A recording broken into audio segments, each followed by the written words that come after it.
Assalamualaikum warahmatullahi wabarakatuh. Berjumpa lagi bersama saya Dwini Sari Triutami, mahasiswa semester 3 Universitas Terbuka dengan NIM 501332512 dalam MPDR 5302 Studi Komparatif Pendidikan Dasar di berbagai negara. Dalam tugas 3 ini, kami disajikan sebuah artikel yang berjudul A Scoping Review of Research on School-Based Outdoor Education in the Nordic Countries oleh Raymond dan Iverson tahun 2023. Ada dua pertanyaan yang akan saya jawab. Yang pertama yaitu paparkan hal-hal penting yang Anda temukan dalam artikel tersebut. Yang kedua, apakah outdoor education yang dimaksud pada artikel telah terimplementasi di Indonesia umumnya atau di sekolah Anda pada khususnya? Jelaskan dan berikan contoh. Baik, saya akan menjawab pertanyaan yang pertama, yaitu paparan hal-hal penting dalam artikel A Scoping Review of Research on School-Based Outdoor Education in the Nordic Countries oleh Raymond dan Iverson tahun 2023. Artikel ini menyajikan sebuah scoping review yang bertujuan memetakan perkembangan dan karakteristik penelitian mengenai school-based outdoor education di 5 negara Nordik, yaitu Denmark, Finlandia, Norwegia, Swedia, dan Islandia. Kajian ini dilakukan untuk memperoleh gambaran komprehensif tentang bagaimana outdoor education dipraktikkan, apa fokus penelitian yang sudah berkembang, serta celah penelitian yang masih memerlukan perhatian lebih lanjut. Tujuan utama penelitian. Tujuan utama studi ini adalah memetakan secara sistematis ruang lingkup penelitian outdoor education pada jenjang sekolah dasar hingga menengah di kawasan Nordik. Penulis berupaya menelaah tren, metodologi, topik, serta kontribusi teoritis dan praktis dari penelitian yang telah dilakukan di wilayah tersebut. Jumlah dan jenis studi yang dianalisis. Dari ratusan publikasi yang diseleksi, hanya 52 studi yang memenuhi kriteria inklusif. Mayoritas penelitian bersifat kualitatif dengan dominasi pelaksanaan pada jenjang sekolah dasar. Fokus kajian paling sering muncul pada mata pelajaran seperti IPA, matematika, bahasa, serta kegiatan Friluftsliv, yaitu aktivitas luar ruang yang menjadi bagian dari budaya pendidikan di Nordik. Kemudian tema-tema utama dari analisis artikel. Studi-studi dalam scoping review ini dikelompokkan ke dalam 7 tema penting. Yang pertama yaitu perspektif guru. Sebagian besar penelitian menyoroti pandangan guru terhadap outdoor education. Guru menilai bahwa pembelajaran luar ruang meningkatkan kualitas komunikasi antara guru dan siswa, memperkuat hubungan sosial di kelas, serta membuat proses pembelajaran lebih hidup dan bermakna. Namun demikian, guru juga menghadapi berbagai kendala seperti keterbatasan waktu, kekhawatiran terkait keselamatan siswa, serta minimnya dukungan struktural dari sekolah. Tema utama yang kedua yaitu konsep dan hakikat outdoor education.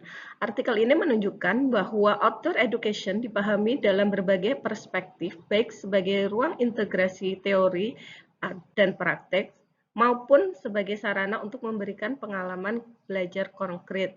Bagi sebagian guru, kelas dipandang cocok untuk teori, sedangkan ruang luar memberikan pengalaman belajar yang lebih langsung dan kontekstual. Tema yang ketiga yaitu dampak terhadap kesejahteraan well-being siswa. Outdoor education terbukti memberikan dampak positif pada kesejahteraan siswa meliputi peningkatan aktivitas fisik, peningkatan kesehatan mental, perbaikan interaksi sosial, peningkatan keterlibatan dan motivasi belajar. Namun, artikel juga mencatat adanya variasi efek berdasarkan gender, kemampuan akademik, dan latar belakang sosial ekonomi siswa.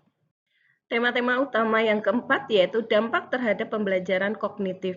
Sebagian besar penelitian menunjukkan peningkatan kemampuan akademik seperti kemampuan membaca, pemahaman konsep-konsep sains, peningkatan minat belajar. Meski demikian, tidak semua studi menemukan hasil yang signifikan. Beberapa penelitian pada matematika, misalnya, menunjukkan tidak ada perbedaan berarti dibandingkan pembelajaran konvensional. Yang kelima yaitu proses pedagogis dalam outdoor education.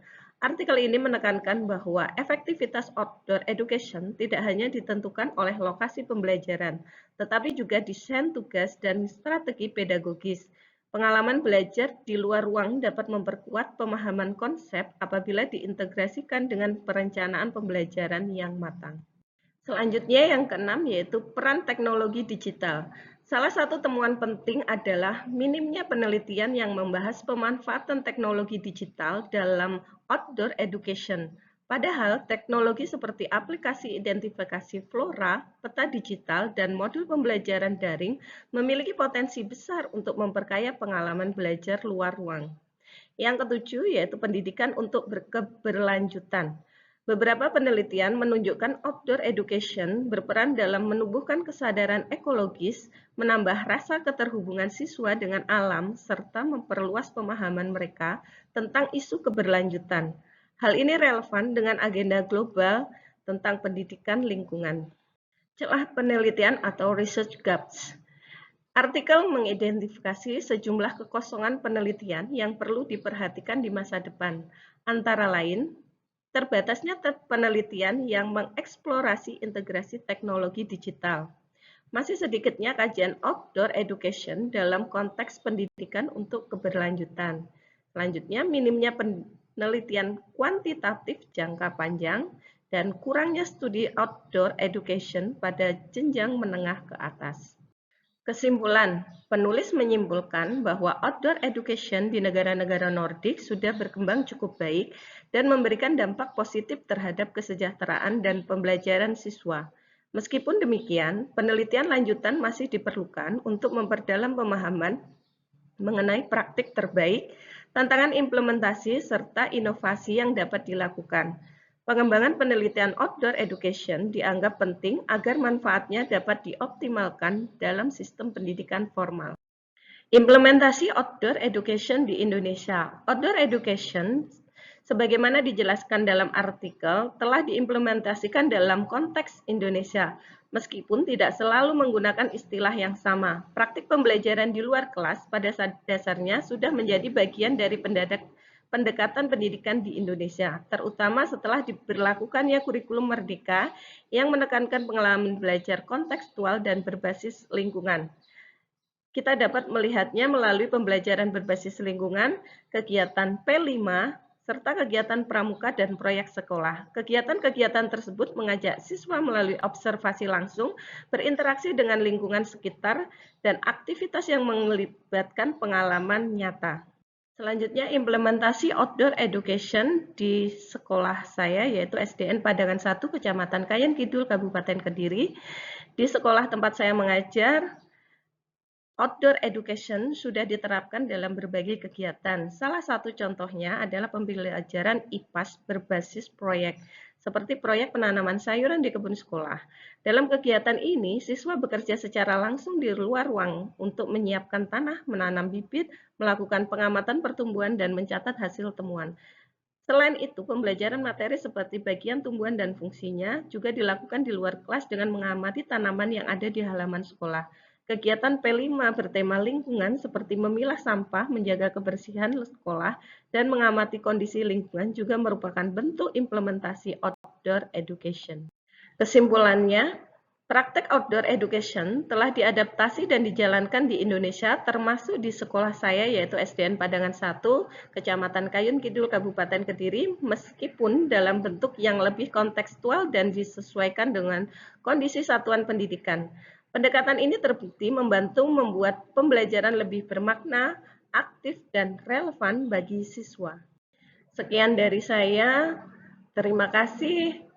Wassalamualaikum warahmatullahi wabarakatuh.